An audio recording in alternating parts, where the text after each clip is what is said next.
Man, oh man, 49ers quarterback Brock Purdy is the main talking point, feels like, amongst the NFL.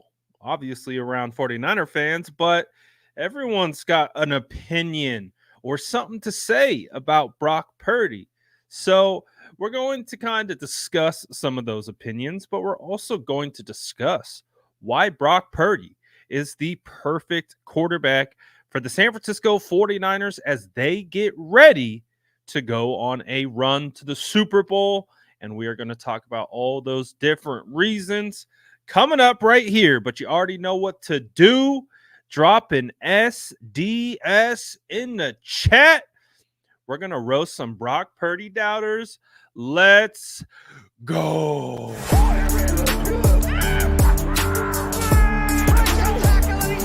Smash that like button if you haven't already. Love to see it.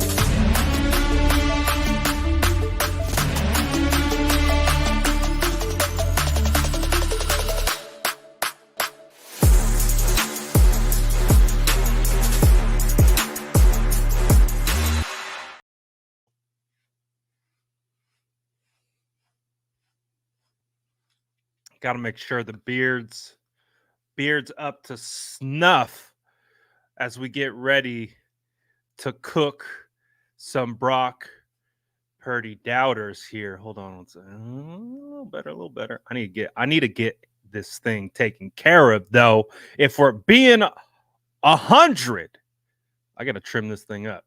But in all seriousness, man, I love this dynamic that we have kind of bubbling up. If you're new to this channel, if you've been rocking with this channel, you guys know that I've been on the side of Brock Purdy since he came in against the Dolphins. Just based on what I saw from tape, no other reasons other than that. He has shown on tape what he is capable of, and he showed it right away against the Miami Dolphins when he got thrown to the fire.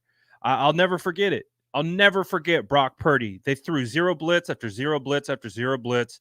They were able to scheme up free rusher after free rusher after free rusher. And watching a rookie thrown into the fire into his first action pick apart one of the better defenses in the league and force them to stop blitzing him in the middle of a game, I was like, this is interesting. I don't know if I've ever seen this before. And then what is the talking point? Well, let's see him do it again. Let's see him do it again against the GOAT. No rookie quarterback has ever played against Tom Brady and beat him. Bro, Brock Purdy eviscerated Tom Brady, vaporized him, sent him to retirement, basically dropped him off at the retirement home. And on top of that, then on a short week with the broken rib, goes up to Seattle, gets the dub, clinches the West, and sweeps the Seattle Seahawks.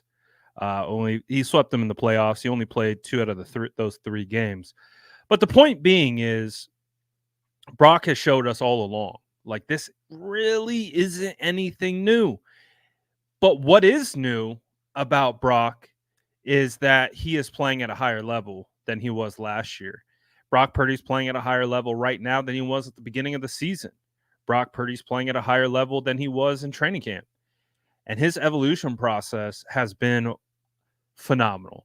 I'm not going to lie. This is a special moment for 49er fans. Like, I really hope that we understand and kind of grasp this moment that we are in with Brock Purdy doing what he's doing, because we know nothing but great quarterbacks, right? Joe Montana, Steve Young, that's the standard for this franchise. And so it's been really hard to find a quarterback that can fit in and do those types of things that those guys did. Jeff Garcia was probably the next best, but he kind of what feels like played in a forgotten era of 49ers football. It's a tough act to follow, being the guy that follows up not only Joe Montana, but Steve Young. And then, we spiral into however many different quarterbacks and just all the different things. And so for the 49ers right now, what we're witnessing is something special. We're witnessing something that we don't see too often. Now, I know a lot of fans thought we had something special with Jimmy Garoppolo. And again, every time I talk about Jimmy, it's not to slander Jimmy. It's not to take shots at Jimmy. I respect Jimmy for everything that he did for us. He really kind of galvanized a winning culture from the quarterback position for the San Francisco 49ers and really helped build the foundation for us. But we all knew, even deep down, even as someone who defended Jimmy Garoppolo, I even said, "Oh, I don't want Tom Brady. Jimmy Garoppolo is going to get better, and he's going to be able to be our guy for a long time." Well, unfortunately, that just wasn't the case. Jimmy just never really evolved into the quarterback that we thought he was going to be. That we saw in those first 5 games, where it's just like, man, he's lighting the world on fire. The thing is Purdy's been doing that same thing, lighting the world on fire, but he hasn't stopped. And not only is he not stopping, he's not regressing. He's improving. He's getting better. And with Brock right now and the kind of conversation that's swirling around him, like Cam Newton, we're going to get to Cam. Cam's kind of one of the big reasons why we're going to be talking about this. But I'll get to what he had to say in a second. But the point being of this opening rant is that we are experiencing something special as a fan base. Whether you want to fully buy in, whether you are in full belief, whether you are hesitant, whether you're ready to rock and roll with Brock Purdy as your quarterback for the next 10 years, it doesn't matter. We are witnessing something really special here. And Brock is doing it in a way that is at a top tier level that people are having a really hard time quantifying, right? Like you can throw all the stats. He's leading in so many major statistical categories to the point where he's tearing down historical records in the league set by guys like Joe Montana and Steve Young and Peyton Manning and Kurt Warner and Dan Marino and Drew Brees and all these names, right? But you still have people doubt him, question him, call him a game manager, and all these different things. And the whole point being is, I love this feeling of kind of rallying. I don't know. You guys tell me, let me know in the chat. I love the idea of kind of rallying around my quarterback because that was one of the cool things with Jimmy was like, for me as a fan, obviously you guys know I try to do objective analysis, player evaluation, all those different types of things. But at the end of the day, look around me. I'm a 49er fan. So my heart's in this. I'm obviously going to try to analyze and be objective as best as I can, as if I was covering any other team. But I'm a fan. And at the end of the day, man, it's fun when we know what we got and people are trying to tear it down. And I feel like I'm seeing a bit of galvanization within the fan base. And I got to say, for how divided this fan base was at the beginning of the year, right? You guys were in the trenches with me. I was in the trenches of the Trey versus Brock situation, right? Because you guys know I covered training camp and I told you at the beginning of training camp, I'm going into training camp. Trey, Brock, clean slate. Let's see. Same thing with Sam Darnold, clean slate. Let's evaluate based on what they're doing. And so that's what I did. I gave my honest evaluations of what was going on in training camp. And let's face it, others weren't. And because of that, it created a divide in the fan base because I totally understand people wanted Trey Lance to be successful. I wanted Trey Lance to be successful. I wanted Trey to be the guy, but Sam, but Brock got in and he took that job. He took it. And at the end of the day, what football is at its core is competition. And the cream rises to the top. And that's what happened. Obviously, circumstances were a huge role in all of that stuff. Injuries played a part in it, all these different types of things. But at the end of the day, it was Brock who got his shot and Brock who took advantage of it. And I remember getting on lives and doing training camp recaps, and like I would tell you guys, like Brock isn't perfect on the deep throw, but he's the only quarterback in training camp who is consistently pushing the ball downfield. The other guys weren't. Trey, Sam, they were playing it safe. You could tell they were playing to not make mistakes. Brock was not. Brock was trying to get his arm back after UCL surgery, and he was doing everything he could to get in the right spot. Now, was he perfect throughout training camp? No, he wasn't. You could see he was working through, guess what? A very serious injury on his throwing elbow just after two and a half months or so, right? And so what's the tie-in is Brock went on KNBR today and he talked about his arm and he talked about the process. He talked about how, as it stands right now, his arm is probably stronger than it's ever been. And he's being able to push the ball further than he's ever been able to push it. And what you're seeing right now is a guy who has a new weapon. He's got a new elbow, and he realizes he can throw this thing further than he's ever has before. And that was apparent just this last week against the Seattle Seahawks, and we've been seeing it build over the last couple weeks with how he's been playing. What I loved about what Brock had to say was he said when he reached out to Nick Mullins, who had the same surgery, same situation, all of it, he said that Mullins told him that you're gonna be working through that elbow for about the first half of the season. And then it's going to click and you're going to be all good. And what's really cool about that is kind of Brock's season has kind of matched that in how he's thrown the football, has it not? You know, throughout the first half of the year, he still proved he can sling it. He still proved he had velocity. I mean, week 1 against Pittsburgh, you know, throwing back shoulders to Brandon Ayuk at the corner pylon, right on the money, 25, 30 yards downfield.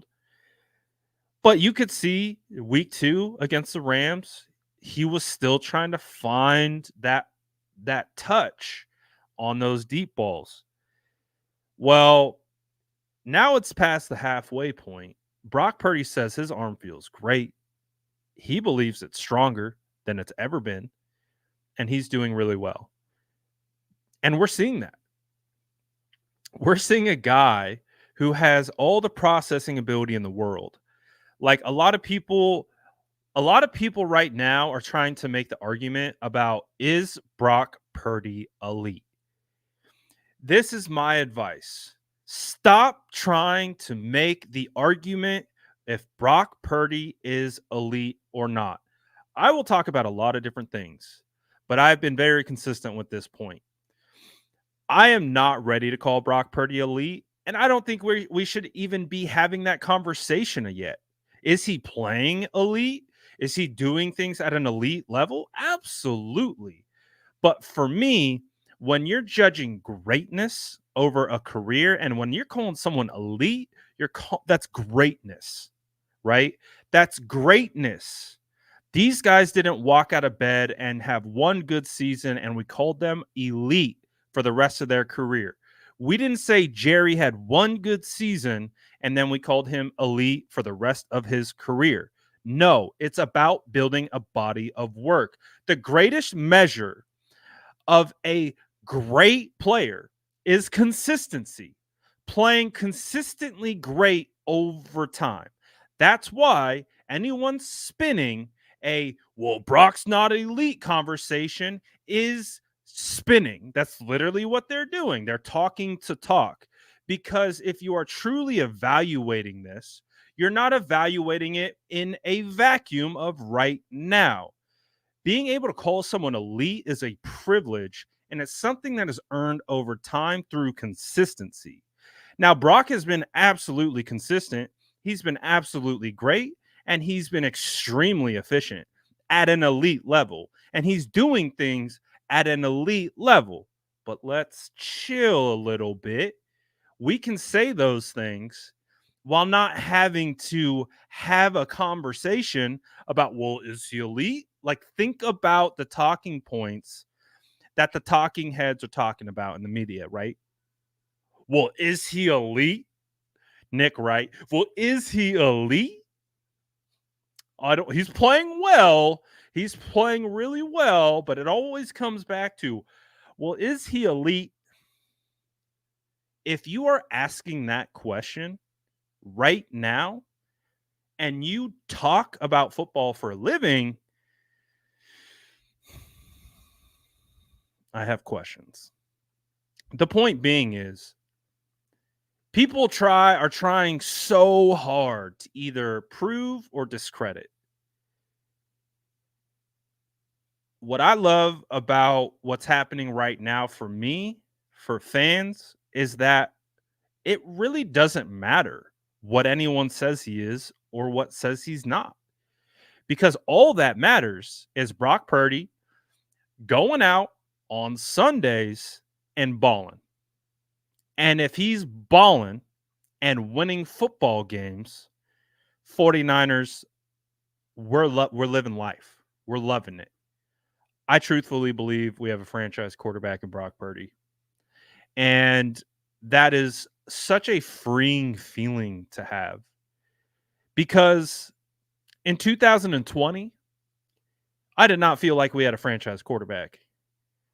After the 2019 season that the 49ers had, going 13-3, going all the way to the Super Bowl, it was about 5 weeks into the season, and I said, oh, this situation between Jimmy and Kyle, not good.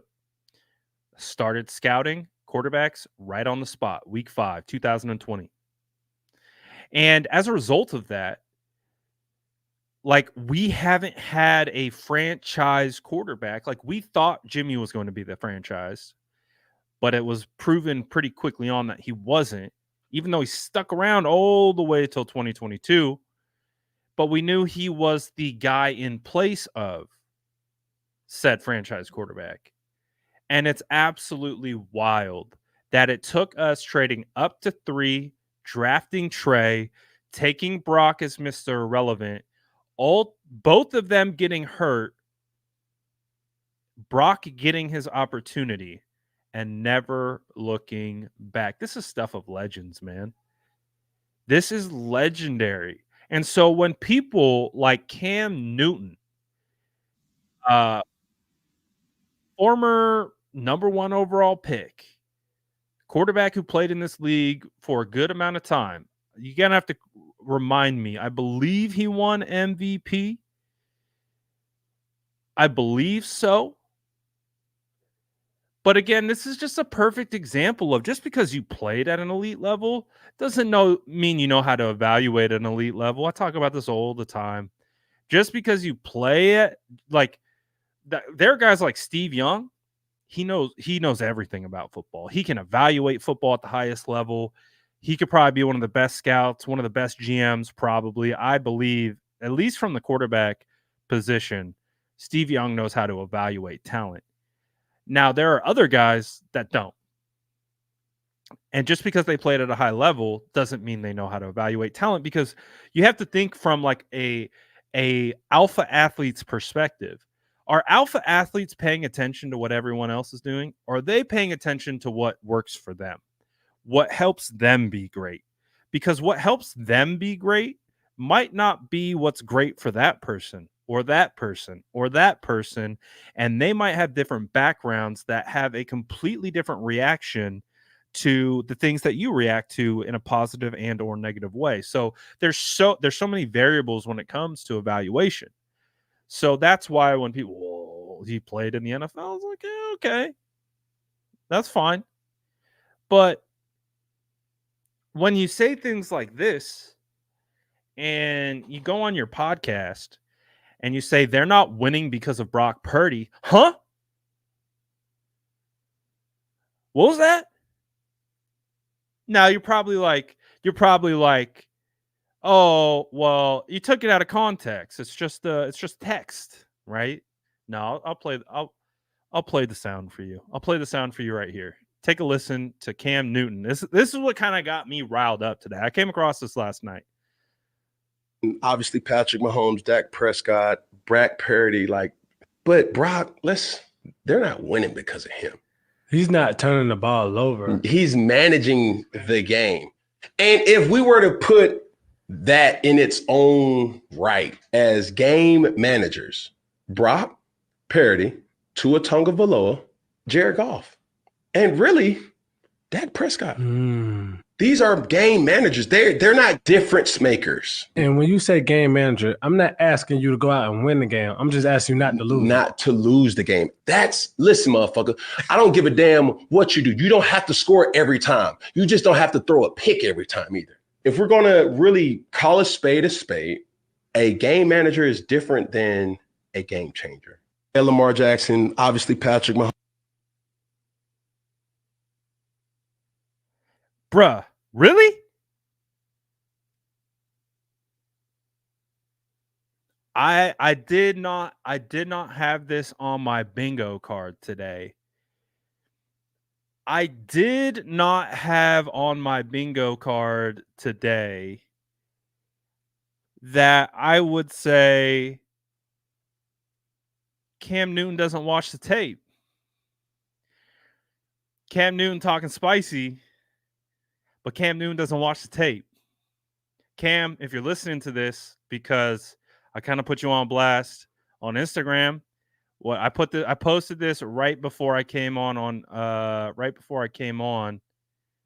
We're already at over 843 comments on Instagram. Let me just do a quick refresher, see if that's hopped up at all. Oh, sorry. 945 comments on Instagram. I posted this 27 minutes ago. So I posted this soundbite to my IG 27 minutes ago, and it's already got over almost 1,000 comments.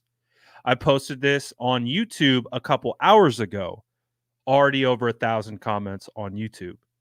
So two things can be true. If you wanted to get your podcast out there and you wanted to kind of get some eyes on it, congratulations. You did that. You got it done.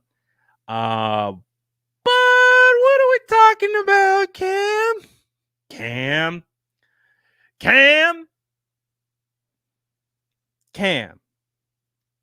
Come on, pal. I get it. He's not built like you. He doesn't look like he should be playing in the NBA, playing shooting forward. I get it. But that isn't the only measure of playing elite football. Do you think people let me ask this chat. Let me ask the chat this question. I want you guys to be honest with me. Yes or no, if you believe.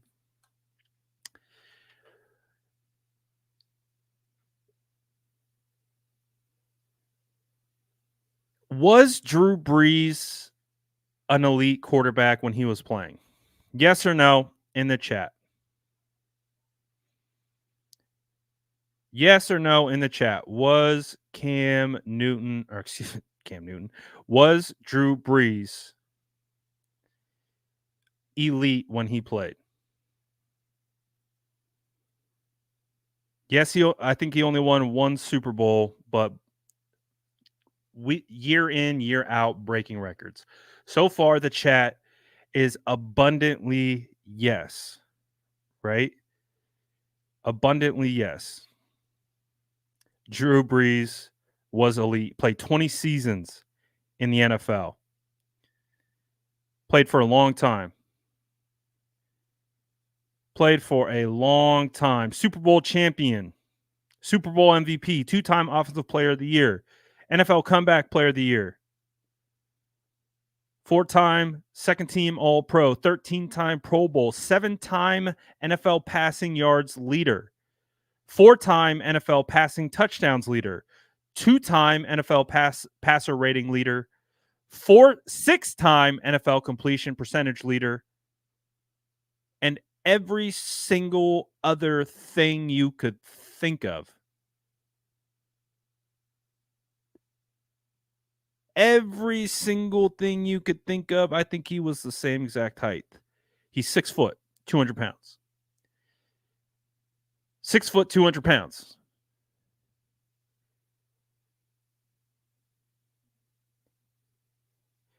And they say the reason why he was selected in the second round was due to questions about what? About his height and his arm strength. Sound familiar? So again, the notion that the only way you can be elite is if you look like Cam, you run like Cam, and those types. That's not it. Is not it. You can be elite in a bunch of different ways. Just because football is judged with our eyeballs and we do look at measurables and those things do matter. But it feels like if you're going out of your way to say, you know what, Brock Purdy, he's just a game manager. He's not helping. I don't know. I don't agree. And this is an open invitation for Cam Newton to come on and watch some film for me. Watch some film with me. If he wants to come on the channel and he wants to do a live film breakdown, and I'll just pepper him with clips and he can break them down, give me his takes on them, and then we can have a conversation at the end about how good Brock Purdy is, then we could absolutely have that conversation. But that's the point. It's that I don't feel like this take by Cam is rooted in any type of football evaluation. It's rooted in perception. It's rooted in kind of the physical measurements of the thing. You know what I'm saying? Like, it just feels hollow. Feels hollow. And the reason why I do speak so confidently on this and why I feel so adamant about this, particular take is because I have happened to watch every single snap of Brock Purdy as a member of the San Francisco 49ers, and I've studied it. So I'm not sitting here saying I'm an expert on Brock Purdy, but I also am saying that I've seen every single snap that he's taken, good, bad, and different. And there is enough tangible evidence on tape to prove that Brock Purdy is playing at a different level right now. And not only on top of that, but then you take the statistical stuff that you want to compound with it. What he's doing statistically is absurd. Absurd. Crazy. Crazy world we live in. And again, my takeaway from it all is he doesn't watch the tape. He doesn't watch the tape. Ethan says, was Jimmy G ever an MVP? No. Did Jimmy G ever lead the league in multiple categories? No. There is a reason we look so much better. People got to realize Purdy is him. MV Purdy. Deebo Samuel talked about this today indirectly. I really don't think Deebo was trying to make a comparison, but he did. And so if you missed it, he went on the Up and Adams show today, like he does every Tuesday, and he talked about, the original question that was posed was why Deebo do you have so much success against Seattle? Why is it that you seemingly destroy Seattle every single time you guys play him? Oh, the things that he's done and all these different types of things. And at the very end, he goes on to continue to say, he literally says, at the end of the day, they have to cover the whole field now. Who has to cover the whole field now? The defense has to cover the whole field now. Well, the word now implies that they didn't have to before, right? At the end of the day, says Deebo, they have to cover the whole field now. Now indicates that that's not how it's always been. And we know this because we break down the tape.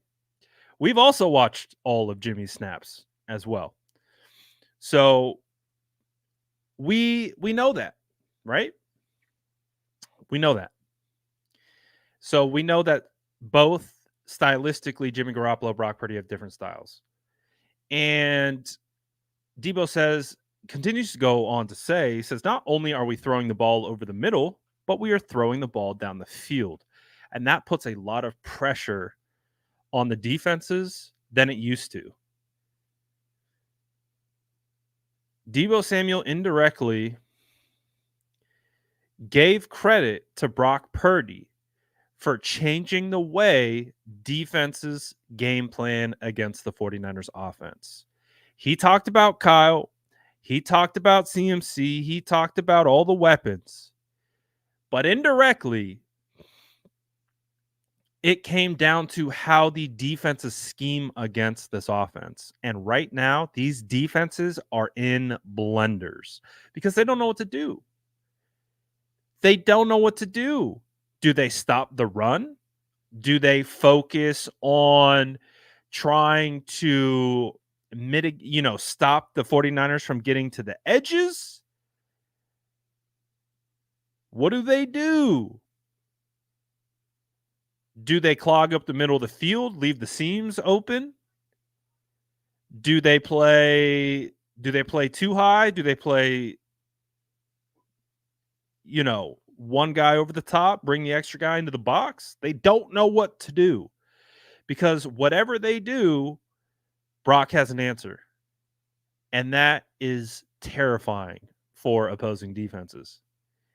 And that's why we're seeing success. And a direct correlation to that is how the 49ers beat the Seattle Seahawks last week.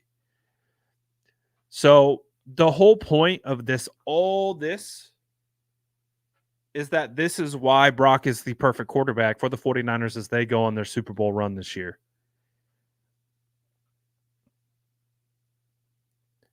Yes, there are a ton of weapons on the 49ers offense, man. But without a quarterback who can distribute the football, push the ball downfield, stretch defenses, and keep them honest, it changes a lot about the 49ers offense. And that's why he's playing so well.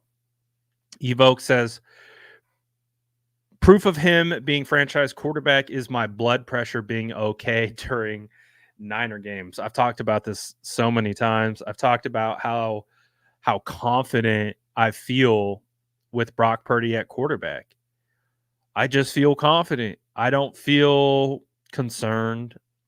I agree. I don't feel like the floor is going to drop out at any given moment. I don't feel like we're going to be humming along and then all of a sudden just a car crash is going to happen right in front of us and somehow the ball is going to end up on the other team. Brock is playing beyond his years. He is, and the crazy thing is he's only going to continue to improve. Imagine Brock Purdy, if he can maintain this level of play. Imagine a Brock Purdy at 26, 27 with how many quarters under his belt, with how much playoff experience. This dude could be a juggernaut in this scheme. And then it's going to be a lot like it could very well turn into the Tom Brady situation where Tom Brady had a great system around him. And then Tom Brady had to elevate his game to be able to carry the rest of the team once players had to leave and they had to pay him and they couldn't pay everyone else. So this is a good spot to be for the 49ers, man. This is a great spot. And I like I said, I love the discourse around it. No Limit Daniel says Cam is a clown. Horrible take. I do think it's not a good take. It's not a good take. It's not an informed take. I think it would be different if there was some semblance of being informed about the take.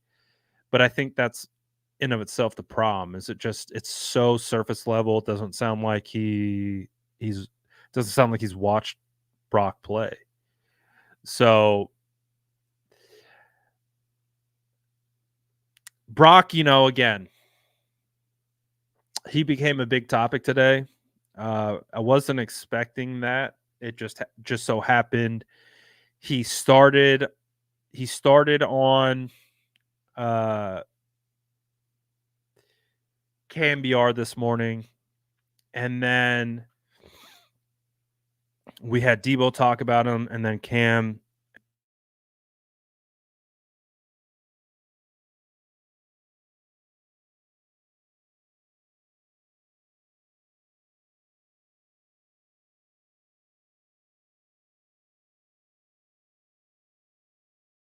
It's pretty fun to have a quarterback who is polarizing for being so good and people not being able to understand it.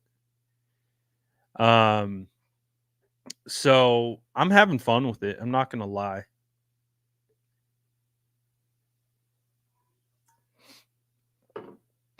I'm enjoying this because, as I've always talked to you guys about, I love football evaluation. It was something that I wanted to do while I was playing. So as I was playing, I was paying attention to those things. What makes a player great? Why do they develop? Why do some guys get better? Why do some guys get worse? How did I get better? How did I get worse? I was always big into player evaluation and while playing. So when I was actually playing football, I'm evaluating. So that has just never stopped. I still evaluate and I enjoy it. It's one of my favorite things about football, player evaluation. And, I know I'm good at it. And that's not being cocky. It's not, I'm just supremely confident in my ability to evaluate. Now, am I perfect? No. Am I going to have a 100% hit rate? Absolutely not. But I'm very confident in how I see football and how people who know football at the highest levels understand football. And if we can talk about these things together, I think it helps all of us. It helps all of us understand the game better. It helps us understand what we're truthfully looking for in an evaluation process, the things that matter, the things that don't matter, and that allows us to be able to see through the talking points. And that's really what these last couple weeks I think have been, this last year has been, is just trying to be the road through the fog, if that makes sense. Since training camp, lots of fog, lots of noise and sound and just things that don't matter, but people propping up as if they are so important. But that's what we're trying to do here. And we're trying to drive us through the fog, see the light, and understand what's worth our weight and what's not. And again, the whole point of like what Cam said, it's not worth it because there was nothing said of value. He didn't say anything of value. He just said a whole bunch of nothing. And it just makes it look like he didn't actually watch football. That's all it looks like. Cam getting flashbacks of getting benched for Mac Jones, doesn't realize Brock's on a whole other level. Hashtag MV Purdy. I called this. You have, Cap. I remember you called, I think, Talanoa Hufanga balling out, wasn't it, last year? And then you said, wait till Tig gets in. You've been calling your shots. Hey, pull your receipts, man. I'm all good. Pull your receipts. Give yourself a little pat on the back. Celebrate the small wins. I'm all for that. I'm a fan of when people pull their own receipts. Probably because I do it all the time. But again, celebrate your wins and screw everyone else. And you called it, so celebrate it. Good call. Good call. I'm going to open it up to you guys. You guys have any questions, comments, thoughts? Feel free to drop them in the chat. I'll let you guys drive a little bit. Not gonna lie. I thought this was going to be a short one because I'm on daddy duty today. Babysitter wasn't able to come through, so I got one eye on the baby monitor, and he's been asleep this whole time. Oh, and for the OG. For the OG viewers and watchers, guess who got Fortnite back?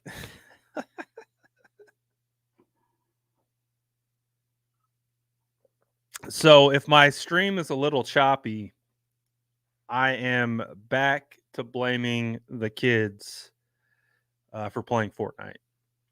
If you know, you know. Good old inside joke of the channel, but it's for real back. It's back. So if my connection goes back to McDonald's Wi-Fi quality, you know why. I'm blaming the kids. Get off the Fortnite. But I will give some credit though. I made my son put together a 5-minute presentation, PowerPoint presentation, and he worked on it for 2 weeks, and he had to do 2 drafts to earn Fortnite back. And hey, he did it. He did it. He put the time in. He put the effort in. Presented a compelling case, and I did not do that. I did not do that. Let's see. Purdy practices against the best defense in football. Yeah, that seemed to be a narrative that was forgotten throughout training camp, which was hilarious.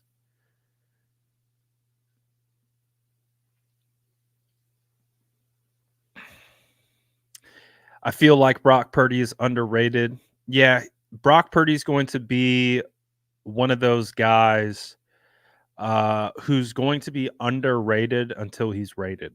That's just how it's going to go. Even with what he's doing, he's still being discredited along the way.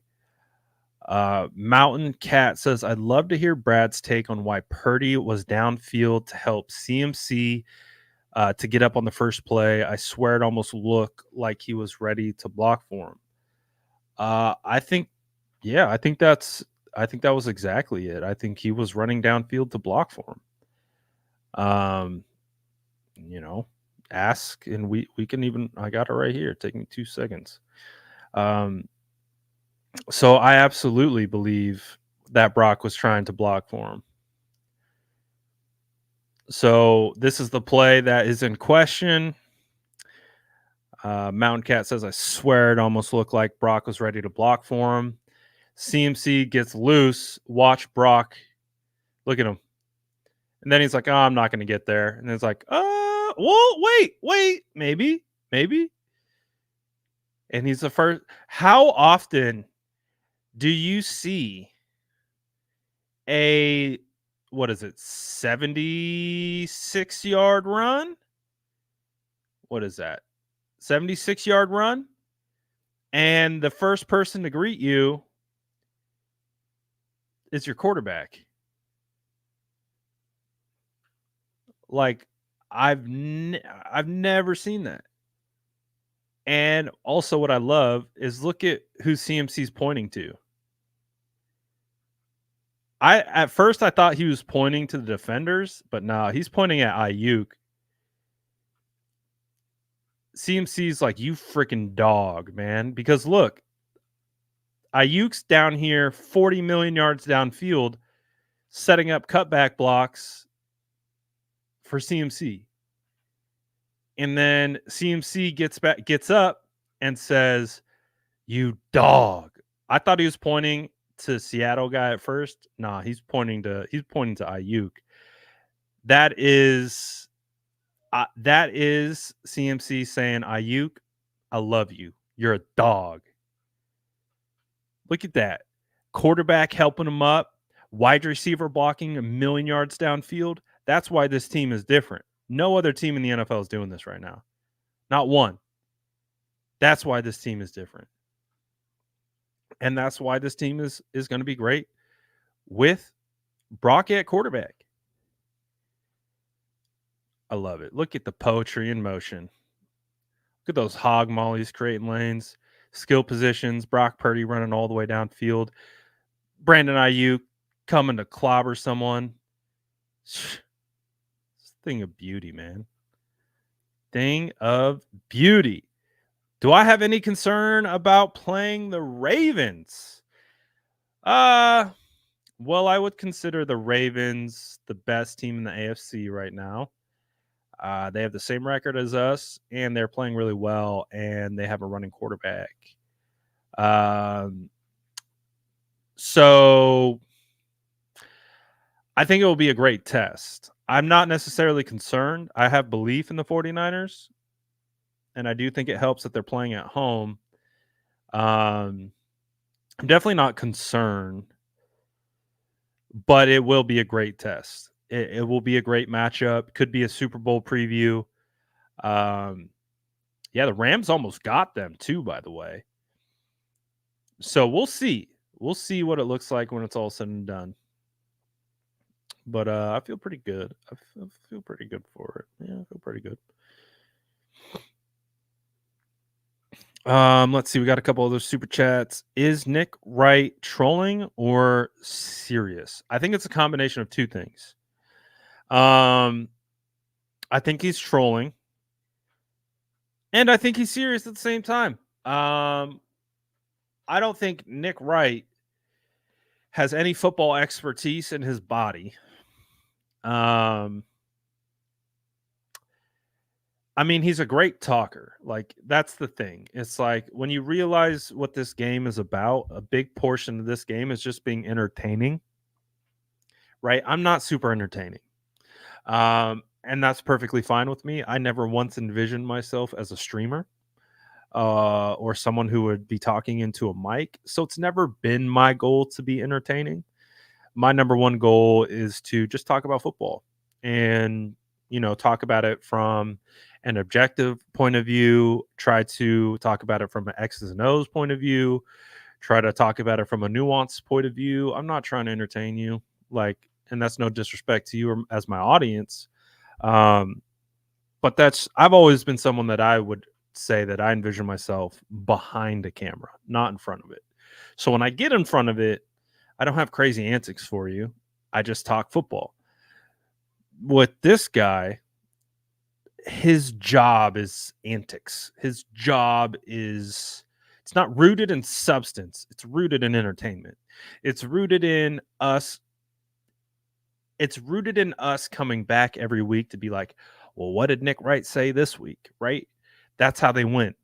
And that's fine.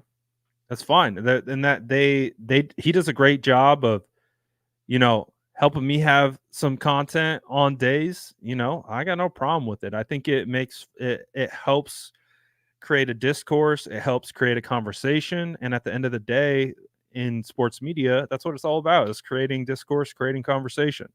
So is he fundamentally incorrect in the majority of his takes about Brock Purdy? Absolutely. But he creates a discourse, and that's part of the business, right? It's part of the job. So he's doing his job. But his job right now is to be wrong on Brock Purdy. So I'm fine with it. Keep being wrong, making me look smarter. That's the thing. People always like, because I do reaction videos, and they're like, man, who cares about what this guy has to say? I'm like, this guy's just making me feel smarter about myself.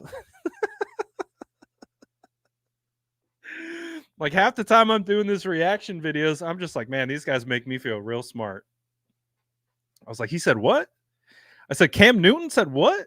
Wow. He makes me feel real smart about myself. And not in a cocky, egotistical sense, just like, yeah, I feel like he doesn't know what he's talking about. Like, and that's kind of crazy to say because it's Cam Newton, played in the league, right? Former number 1 overall pick. He doesn't know what he's talking about. I'm like, oh, I do. That makes me feel good about myself.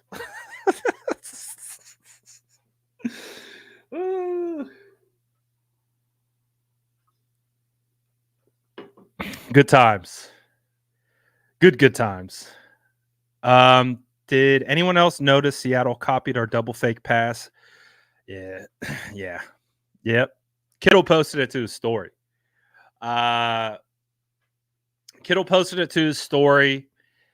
I didn't see it. I heard someone talk about it, and then I saw Kittle post it. I think the NFL did it. And yeah, they ran the same thing. But it's hilarious because I've heard Kyle Shanahan talk about this specific thing before, where he's like, "Oh yeah, people steal each other's plays all the time." And Kyle specifically said, "There's nothing better than when you take someone's play and you use it against them." And I was like, "Man, me and Kyle are the same." I was like, "Me and Kyle are the same." He's like, "Nothing better when you take someone else's play and you use it against them." So it's like, then, hey, it goes both ways though, and Seattle got us back for sure. Wait, what? What's this? What? Wait, what? Is this breaking news? Is this breaking news? No. Wait.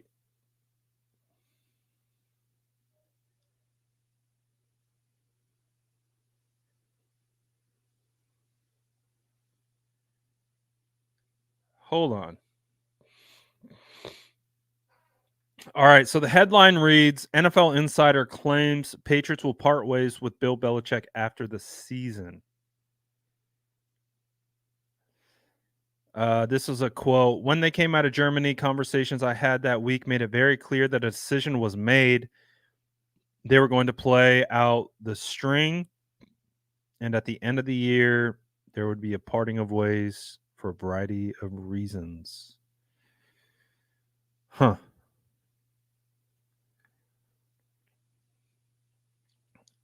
Man. Mac Jones flopping? That's crazy. I just read that on Sports Illustrated. So this is on SI.com. So, and like this is on their main page. Like this isn't like The Onion or something like that. So, man, Mac Jones really blew it up. That's crazy.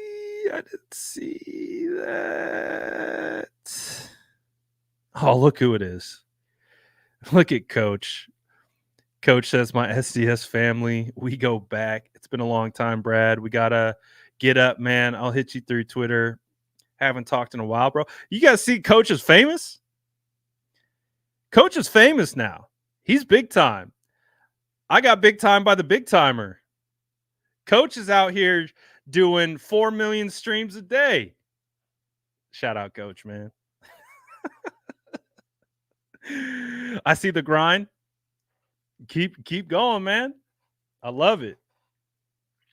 Went from commenter to on camera.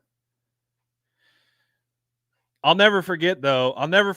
Coach was the first viewer that I ever went live with, and his talking point was Trent Williams was washed.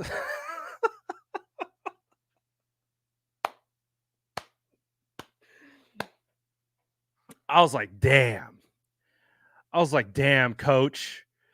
After all the things that could have been said, my guy comes on to the channel to tell me my favorite player was washed. I was like, Coach. I was like, no, he's not. He wasn't. He maybe wasn't the 2021 version of himself, which I still hold to this day is going to be the greatest offensive lineman season of all time. But I was like, damn. And then I haven't seen Coach in a while after that. My man came on. He's like, he said, Trent's wash, fam. I was like, but good to have you back, Coach. Sorry, I had to call you out. My bad. Oh, good stuff. Good stuff. Hit me up though. Shout out, Coach. Shout out, Coach has been in the SDS trenches for a while, man. But that was funny. I'll get the tape. Hey, we can both admit Trent's playing pretty good right about now. Right? He's playing pretty good, right? He's playing pretty good. I would definitely say Trent beat the washed allegations. No, that was funny. Because I would admit to you, he wasn't playing at the level that he was the year before. But I would say this year he's definitely playing better than he was last year. He's playing really well this year. It feels like Trent's kind of got his groove back. Well, hey, if we ever do a show, Coach, we'll come up with some better talking points than that one.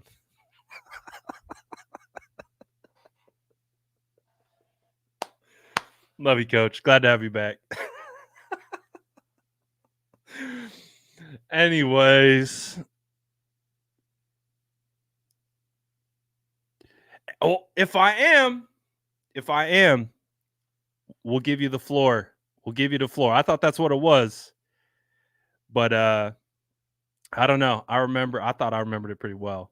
But again, I don't want to misspeak. I'm not trying to put you on blast. But I thought that was a funny development.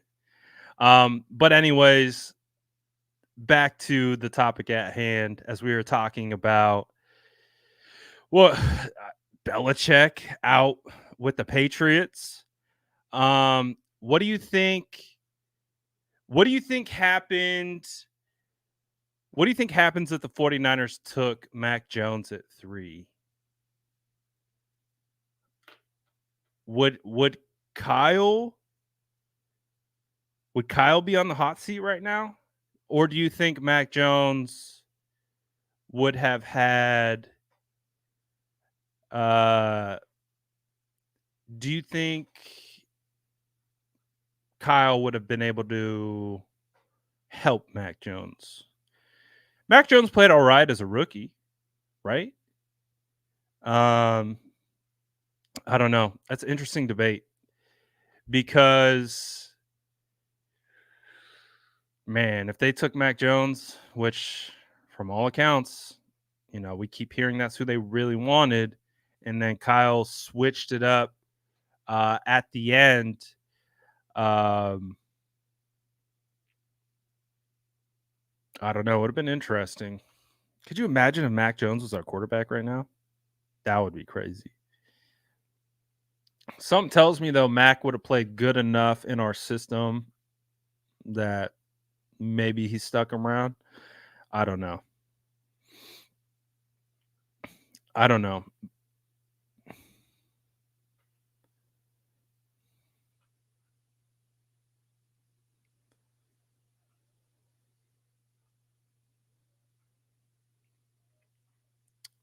It was a tweet by someone who was saying trade Trent and you wouldn't bring up Jesse's name. And I used to push you to say his name.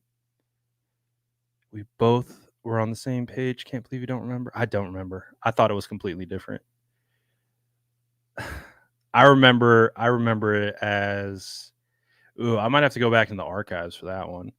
But I do remember it as, again, I already explained what I remember it as, but I guess we remember differently.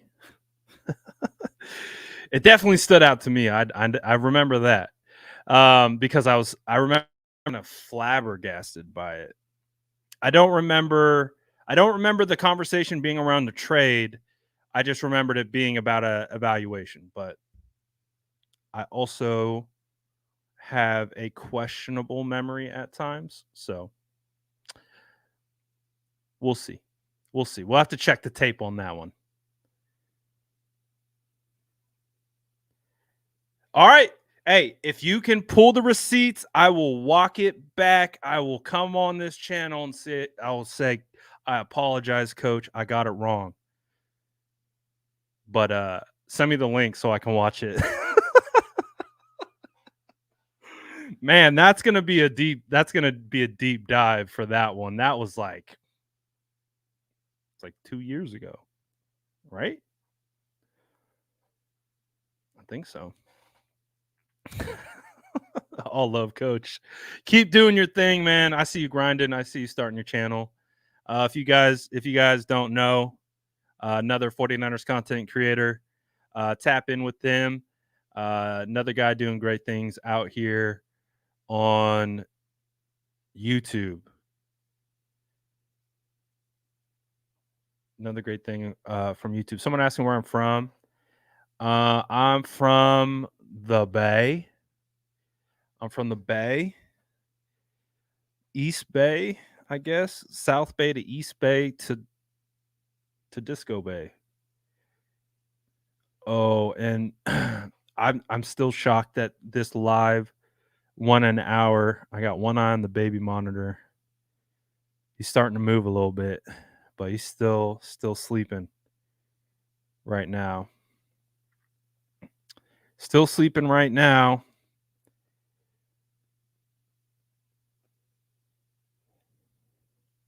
Dang. So the Cam Newton post, it's been up for an hour now. Over 1,600 comments on Instagram. Bro, Cam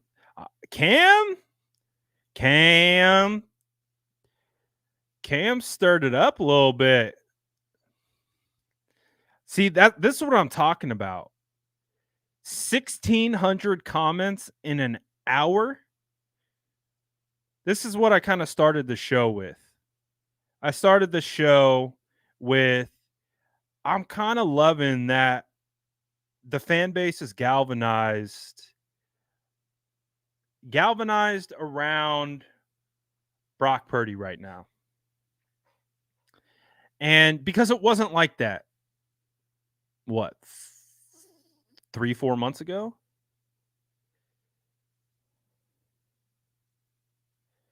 And I love that. I love that for us. I love that for us. That we can all kind of link arms together and be like, collectively be like, that guy doesn't know what he's talking about.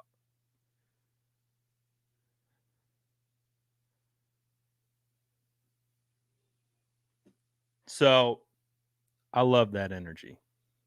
I love it. Little man's doing good. He is starting to talk.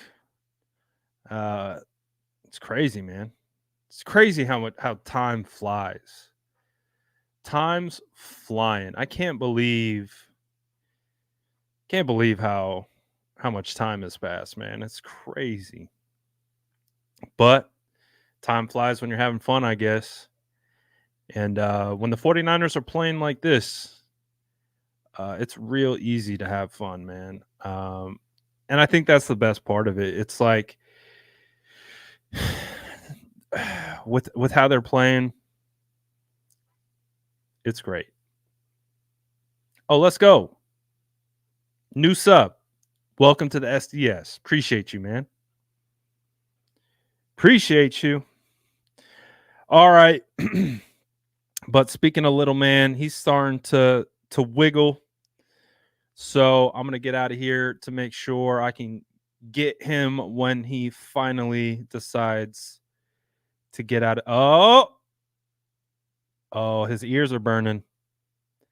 Yep, his ears are burning. All right, guys. I'm actually happy. I didn't expect to be able to be on for this long. I had fun. Anytime I could rant about the quarterback right now, I'm for it. You guys know me. I think Brock Purdy's a good quarterback. So anytime I can defend him, I'm here. Oh, yeah, we got memberships. Come through. We got Yeast Level. We got Sourdough Squad Elite. We got some badges, all that good stuff. Shout out to all you guys, though. Grab some cookies on your way out. They already know the drill. Appreciate you guys for watching. And appreciate you guys for coming on.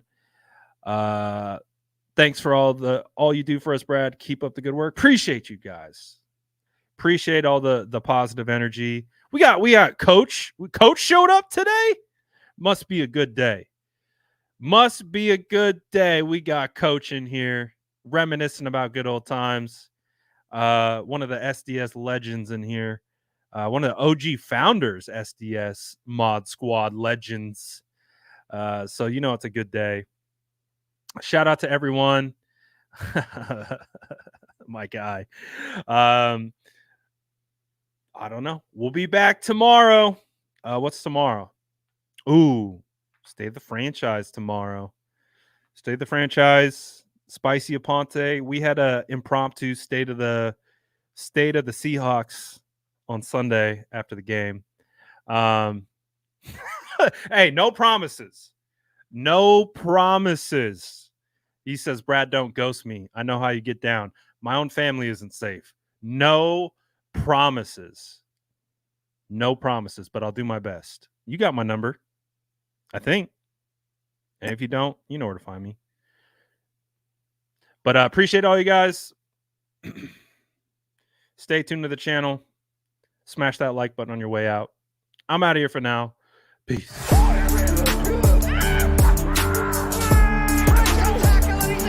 Smash that like button if you haven't already. Love to see it.